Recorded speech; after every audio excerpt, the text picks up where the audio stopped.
عليكم ورحمة الله تعالى وبركاته. كما تشوفون الأخوان في العنوان، ظهور رجل غريب في الحرم المكي ما أثار ضجة في مواقع التواصل الاجتماعي. كان رجل جاء من زمن الصحابة رضي الله عنهم، وسبحان الله هذا المقطع الذي هز العالم بالفيديو. هذا الشخص الرجل الصالح، كاين بعض الأقوال تقول بأنه من المهدي، شي كيقول بأنه رجل صالح، شي كيقول كان في غار أصحاب الكهف. أقوال عديدة يا أخوان، وأنا الرأي ديالي أقول بأن هذا الرجل رجل صالح، ويظهر على وجهه بأنه ياباني، لأن عليه يابانيتين، عينيه شينوي، يعني لا غرابة في ذلك.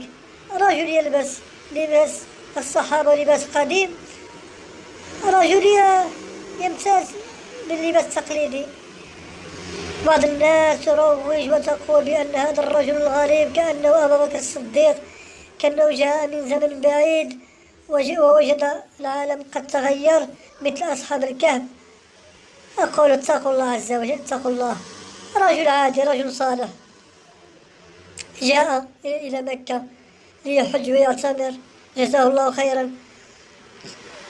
سمعتوا يا أخوات؟ رجل عادي، رجل عادي،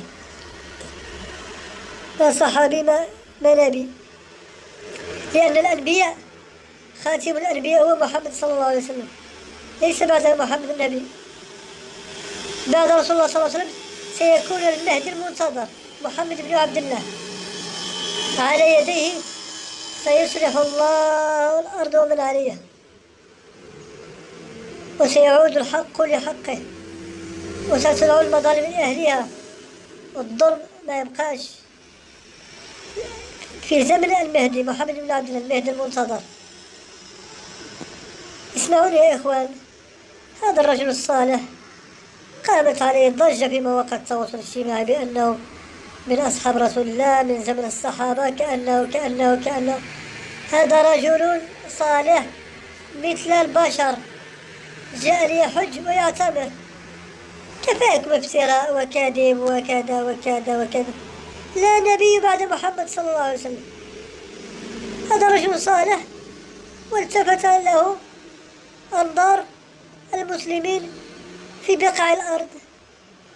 هذا رجل صالح كتب الله له أن يكون محبوبا للناس. هذا فقط، والسلام عليكم. بارتاجوا.